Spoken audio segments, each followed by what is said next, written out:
Hello. Today, we are going to see how to create a flat roof.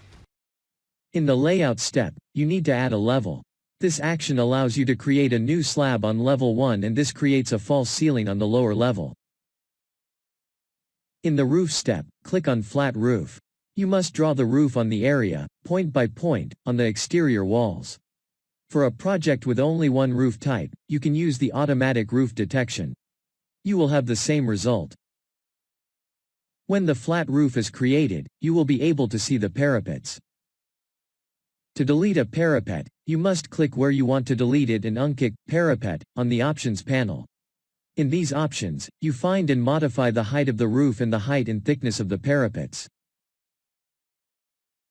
That's it. Now, it's your turn. You can contact us if you have any question. The support team is always there to answer you.